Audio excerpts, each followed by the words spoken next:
Very true, much appreciated.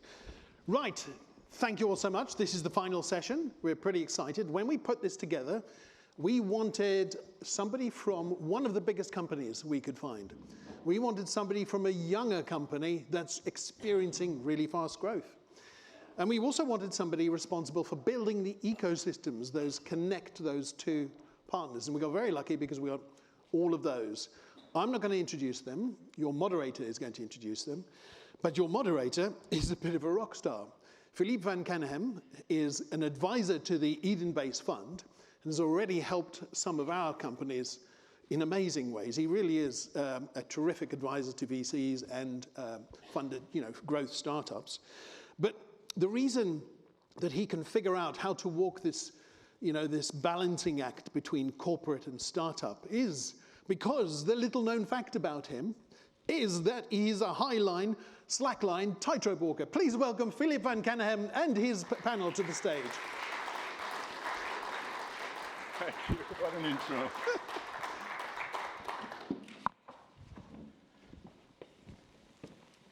Hi.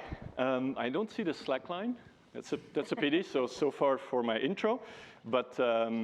Yeah, I think I'll make you do some crazy stuff then. Seeing the hour, I think it's the right moment to get physical as well, right? But not right away. First, of course, in good standing order.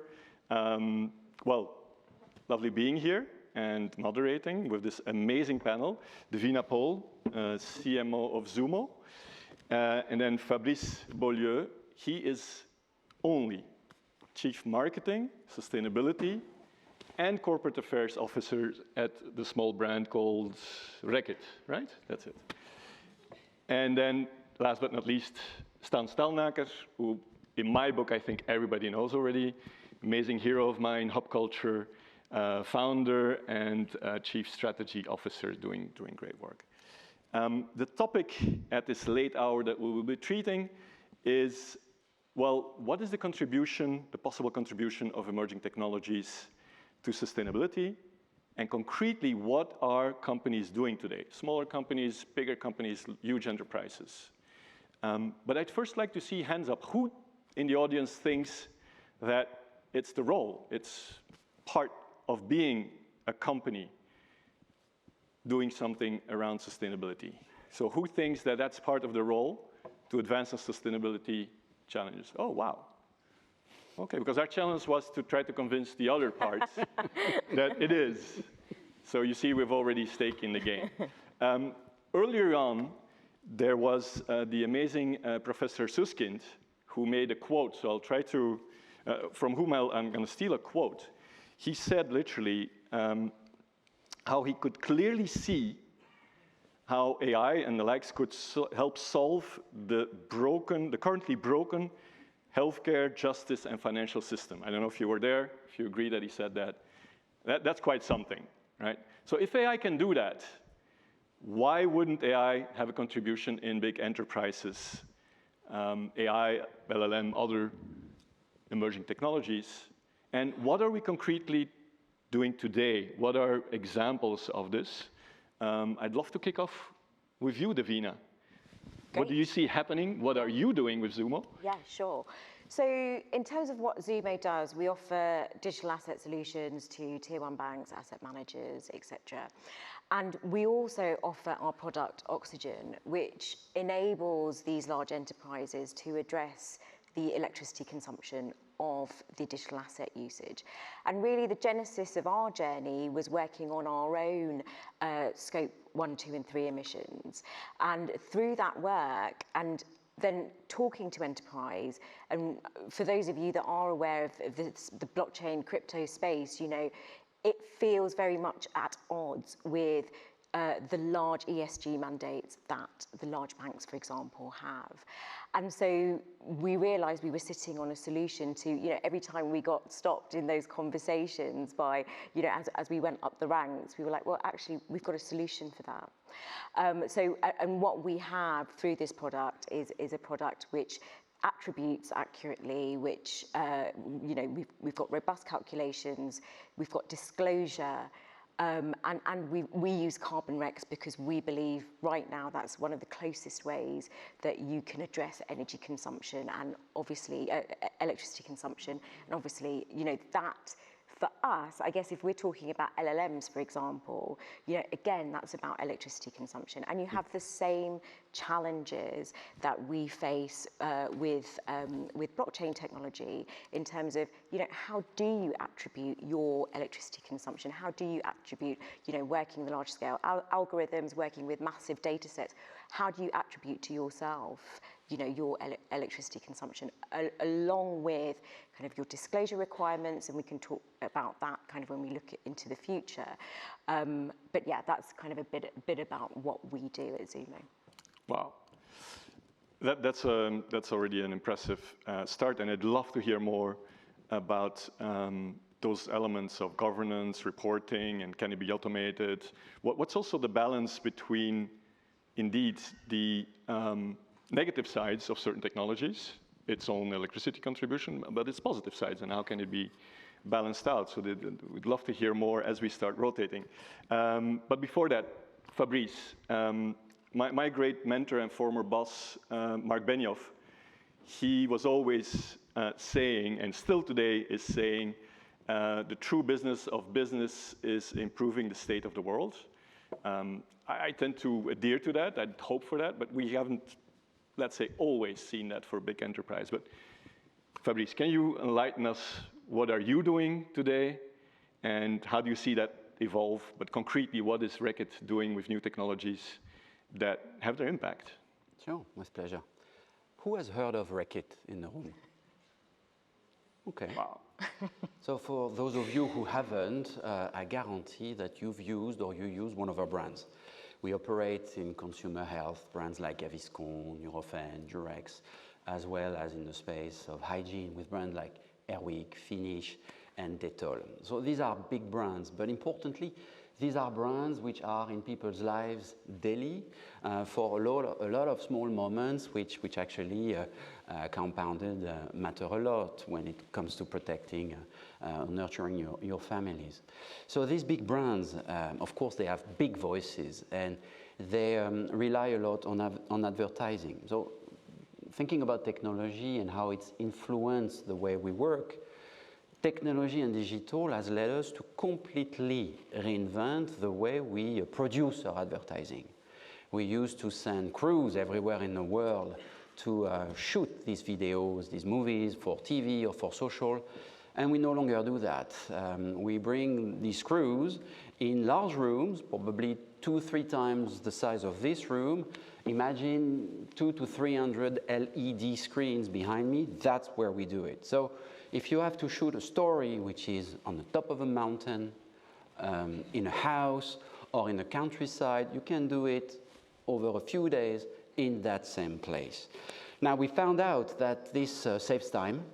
Because it saves time, it's economically more interesting.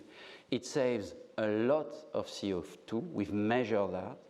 For that kind of work, we've reduced our emissions up to 80%. And we found out over time that it actually liberated the creativity of our agencies, because they no longer have to think whether it's going to be feasible or not to produce a story. So it's really a reinvention of the way we work for that part of work which is so important that technology has enabled. If you project yourself thinking about LLM, you can put all of that on steroids. Wow. Wow. That truly, I think, is an example of how things could improve. But as always, the glass is half full, so I think one of the responsibilities of big corporate is as well to kind of identify, okay, but what are our risks? Have you seen any downsides that you're trying to mitigate while doing this? On this particularly, I don't think there's any downside. There are other areas of what we do where things are a bit more difficult. So for instance, reducing CO2 emissions in product is not easy. And there we use machine learning also a lot to make the right ingredients choices or the right choices of supplier of one particular ingredient. So what maybe the human eye, this for all its expertise, cannot see, the machine will help you see and make better decisions for it. Well, and I'd love to go deeper there in the second part. Our second part of the conversation soon is going to be more setting ourselves out in the near future. What could happen? What should happen? How can we bring it as far as possible? Because we all know it's a journey. And believe me, nobody's been on that journey since a long time as Stan has, with embracing the notion of communities and how communities can share, reinvent things. And that's what hub culture is all about. Can you tell us some more, Stan, what has been accomplished and what are you doing today with technology, with new technologies at hub culture? It's nice to see you all, and for Eric and Daniel, congratulations on a great first event. I feel like these things often can take on a life of their own, and so it'll be interesting to see the evolution. Our company, Hub Culture, is one of the world's oldest online social networks. It was founded 20 years ago, so even before MySpace. And we have been active in the creation of hubs around the world. We've done over 60 of them in many places like Davos or the UN summits, the Oscars. And you probably think of hubs now as almost a verb. They are literally everywhere and at almost every event. But the concept of these collaboration spaces is something that we invented. And in order to manage that, we developed what is now the oldest digital currency in 2007 called VEN. And this is a carbon-backed digital asset. And so we've been very much in the world of sustainability by thinking about the monetary systems that run our community, which is really in many ways a prototype virtual nation, and how to bring sustainability into the community at depth. Just this year, the two big things that we've been working on are big enhancements to our AI. It's called Zeek, and it was founded or established in 2017, and it acts as a central banker for us. But more recently, we've been really trying to evolve the AI to become an advocate for nature in a really deep way. There are a lot of ways to think about AI sovereignty in the world, and our ambition is to create an AI that has nature and culture as its organizing principles, as opposed to, say, all Western AIs, which are currently optimized towards money, or, say, some Chinese AI, which is really the evolution of the party. There are other forms of AI that are emerging that have different organizing principles. But that's the main thing. And then the second thing, which we just announced at UN General Assembly in September, is that all hubs, of which there are thousands and anyone can set one up, now have a net zero calculator that help an individual or a group or a company to find and calculate scope 1, 2, and 3 emissions relative to a hub. And so your hub could be your family, or it could be your own travel schedule, or it could be your company. And we're really building in like the TCFD data and the other kind of UNFCCC formats. And then the idea is to feed that to the AI, so the AI becomes comprehensively knowledgeable about basically how to get to net zero. So nature-based AI and then net zero. Those are the two big things we're working on. Whoa, that's really impressive. So at this hour, I think these examples are really great, but there's our biophysics as well that are sometimes playing a trick on us. So who's still awake? Yeah, it seems that it's the moment to take some risk here, right? So why don't we at this hour briefly, you know what happens to the body when we sit too long, and God knows I've been sitting too long, it's like we start like vegetating basically. So why don't we briefly all get up and remember what is being digital, right? Digits. So let's get all up. Like, shake those digits. Show those digits. Let's become digital. Come on. Woo! Yeah. Come on. Yeah, no, I'm not a preacher for like, soon you're all gonna start crying and come up and give me your money. Woo! Come on. Come on, let's go. Yeah. We're still awake. We're still awake. We're getting ready. Soon, Eric is gonna, and Gigi, I think, is gonna wrap it up. But before, you still have to bear with us for 10 minutes. Congratulations. Yeah, come on. So next part. Now it's on us to take some risk. So imagine we're now out, let's say near future, 3 years out, right? We've heard about, and we all know about so many amazing technologies. We know that many of these technologies are going to accelerate, right, exponentially. Azim, thank you. AIs, quantum, there's so much stuff, right?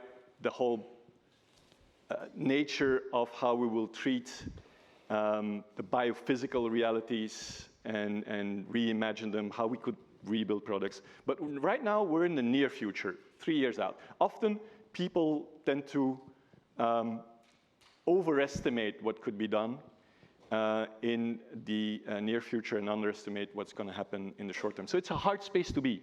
I admit that. But still, let's be as ambitious as we can. What do we think should be accomplished? Because we all know we're a little bit on a tight time schedule. Not here with the prompter, but in reality, right? We're let's say a couple of decades behind of what we should have done on sustainability. I think we could all agree on that. So what do you see happening in 3 years? What could be done related to governance? How to automate some of the things? What should you do in the products, in the other fields, thanks to emerging technologies? Let's be wild. Again, we're not going to nail them down in 3 years, say, you did it or not. But what could we do? What should we do? A little bit of what if. Come on. So, do you want to kick it off? Yeah, sure. So, thanks, Davina. If I take the topic of this panel, which is sustainability as a differentiator, what we would hope in 3.5 years' time, especially even if it's blockchain technology, LLMs, whatever, we know how to address electricity consumption. This shouldn't be a differentiator anymore. This should just be your basic housekeeping, hygiene factors. So we shouldn't be talking about this as some kind of USP. I think if you look at the kind of governance aspect and you look at all the regulation, whether it's in my world of blockchain and crypto or in AI, the level of disclosure that businesses are going to be required to do will all have a layer of ESG. So being able to have alignment around the frameworks, how you're going to calculate robust disclosure, and then also how you are addressing the energy consumption impact are all going to be, they're just going to be how we work. And then if you look at the interoperability of AI and blockchain, the value that blockchain technology brings in terms of the immutability, the traceability, all of those kinds of things, data privacy aspects, the value add that brings to things like LLMs, I think is going to be really interesting to see how that develops. Great, and that's really music to my ears. I very much believe in it. And when we say blockchain, of course, the blockchains as well will evolve. We're not just talking about the Bitcoins, we all know that. But the combination could be truly, truly powerful because all of a sudden you get interoperability of the data. Of course, parts of it can be structured so that it's immutable or at least can be controlled by multi-party, by different agencies. And I hear you, once we all have electrified most of what we do, at least some of the accounting can become simpler, right? That's what the core? Absolutely, and we also think as well, efficiencies within the technology themselves, as they iterate, as we find better ways to deal with data sets. I think that will in itself create efficiencies as well. And honestly, it seems to me that that's the core of the things, like to set a structure so that we can finally go after these efficiencies, because honestly, for the last decades, we've often done the reverse. When we made amazing efficiencies of the internal combustion engine, which they have done, these teams, we just build bigger cars. So I think there's a lot to be done once we have these frameworks in place. Fabrice, tell us some more of the leap out, 3 years out. What would you want to accomplish in your role? And by then, your role will have evolved. You'll be even more important. There is a trend which signals a profound change in consumers' expectation, and it's what people want from brands when it comes to sustainability. And that trend started probably 5 to 7 years ago. It has slightly different dimensions. We were talking about it just now. Sustainability means something maybe a bit more social in some parts of the world, or a little bit more environmental in some other parts of the world. But in the end, across generations, people want brands to become more sustainable, and that means two concrete things: more sustainable product design and a contribution to community, society, or even environment in certain cases. That trend, I think, is only going to accelerate. But that doesn't mean that everybody in this room or in any other room wants the same things from brands in a given category. So take surface cleaning products. We have large brands in that space. Some people want a greener proposition, greener ingredients, less plastic. That doesn't mean they want to pay more for it. They want something which is designed differently. That doesn't mean they want to use the product differently. So how do you reconcile these trade-offs? How do you make it easy for people to get them on the journey? That's when technology can be helpful. And we use machine learning a lot when it comes to understanding precisely what people want on a certain category of product. I'll give you a very relevant example. It's starting to be the middle of the cold and flu season. So what do people want when they choose a cold and flu product? Some of you may like a hot tea. Some of you may like lozenges. You may think it's dependent on where people hurt, the head, the throat. Well, machine learning and the vast amount of data which we process through it tells us that two things matter more than anything else. It's the answer to these two questions. Is your day disrupted? Yes or no? And do you want a natural solution? Yes or no? So when you hear it like that, it kind of makes sense, but you have to process a lot of data and use a lot of algorithm to get to that clarity. Once you have that understanding, you can formulate better to solve the problems that people have. And I think that trend of using larger and larger of more and more complex data to be helpful for people is going to accelerate. Wow. I mean, it's clearly ambitious. And again, trade-offs that you see in there? It's not easy. So if there's one trade-off, in my experience, is that there is a large change management component to it. You have to bring in the enterprise different capabilities. So we have now data engineers, data scientists, people who are very savvy at technology and data. We have many more of them today than we had 5 years ago. And the other people who work on projects have to learn how to work with them. So it's not really a trade-off, but it's definitely a profound change in the way an organization functions for the better. Super, super interesting. As a segue, but I'd love to hear first still from you, Fabrice. So you start seeing, and you could have more and more detailed insights in about 3 years of your audiences. And then, of course, it's to get together on a journey.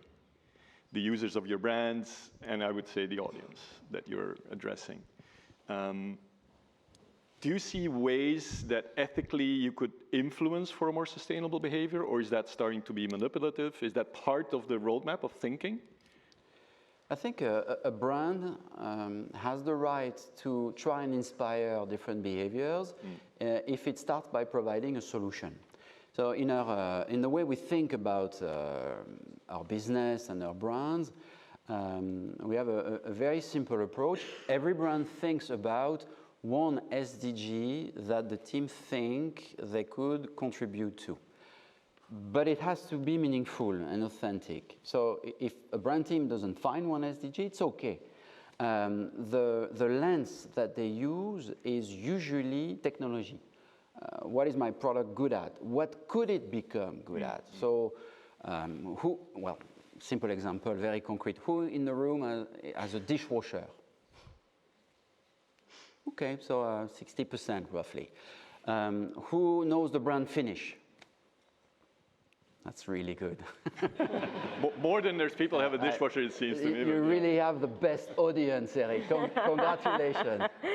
So all of you who have a dishwasher and use the right brand, even though you do, there is probably times where you have rinsed off your plates before putting them in the dishwasher. Most people do that because some stains simply won't come off. We call it pre-rinsing. And that insight, that discovery led our teams to say, okay, we're going to choose SDG 6 water, and we are going to try and stop pre-rinsing in the world. And we started by reinventing our technology, by making the product better. Once you've done that, you have the beginning of a right to inspire people to change their behavior if they want to. And to do that, we tell a very different story. Using our brand voice and advertising, we tell everywhere in the world the story of bodies of water going dry. The lakes of Turkey disappearing, deserts appearing in Italy, Rio, Bravo, Grande going dry. That story, combined with the explanation of what all of us can do every day, has led us to save, so we measure, up to now, more than 100 million of liters of water globally. Well, that's really an impressive start. And I would say it's clear, right? As long as it's transparent and you can measure it and why you're influencing behavior, that's an amazing example. I'd still want to give the time and dig deeper in also a very big, important behavior change that you're starting, Stan. Tell us some more on what happened with your board. Yeah, that actually fits in a little bit on this kind of 3-year strategy, but in January, we became the second company in the world to put nature on our board of directors, and we actually became the first company in the world to replace our entire board with nature. We actually appointed the Atlantic Ocean as our sole board member. We're a Bermuda-based company, and the Atlantic Ocean surrounds us there. And we worked out with a variety of different partners, including the Earth Law Center, a legal structure that made that possible. And we have a system called Propel for governance that's attached to the hubs that really allowed us to make that happen in a transparent way. But the way that that works, and I really urge all of you, if you run a company or if you're looking at a company, to think about that, is that you essentially fire your board first, and then you let them come back, but with a proxy clause within the board agreement. And so in this case, the proxy clause was that these board members have to advocate with the Atlantic Ocean in the middle of the kind of decision-making process. And then a very key point and innovation that we made to actually make that enforceable is that we appointed a group of what we call advocates around the board who were designed to inform the board on their decisions with regard to representing the interests of the Atlantic in the interests of the company. So it was really interesting. We did it in January and we ratified it in June. We're actually working with the Bermuda government to try to make it possible to put rights for nature and the rights of nature into the corporate structures for companies that are domiciling there. Not yet there, it's a big ask. But what we found is that it's actually had a very interesting impact on management. So we suddenly have initiatives in the company, like for instance at COP28, we're very likely going to be launching ocean sensor plastic into the oceans that will track the movement of plastic in the oceans with 3 satellite pings a day over 2 years to track the movements of ocean plastic to prove how and why plastic is arriving in the Pacific and the Atlantic gyres. And that's something we never would have done if not for this movement. Wow. And to finalize that, I think when you talk about that 3-year movement, I think there's 3 really big points to make. One is that we're really on the edge of a $1 trillion carbon market. We currently do not have stitched together global carbon markets, but through blockchain and tokenization, we're really, really close to seeing that begin to emerge. On the other side, we need to think about how to really lower the cost of accessing carbon credits and lowering the cost of producers to be able to push carbon credits into the market. Right now, it takes sometimes $20,000, $50,000, $100,000 and hundreds of thousands of acres or tens of thousands of acres of like a project to actually get certified to become available in the carbon markets.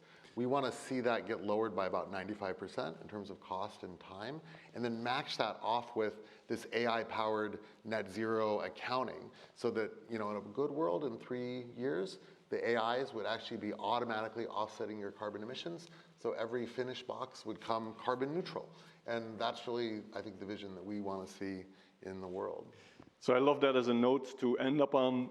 Imagine in 3 years that the ultimate change of behavior would be that of boards, and that most boards, including Apple, hello, actually do give nature factually, and thanks to technology, a seat on their board, or eradicate the board altogether, like Stan did. If that's possible, then at least a seat with some concreteness, right, with real things. It's absolutely achievable today. And Wow. we've seen 10 companies commit to it this year on the back of hearing about what we did. So looking forward to more conversations afterwards. We'll have quite some time. Thank you so much for inspiring us.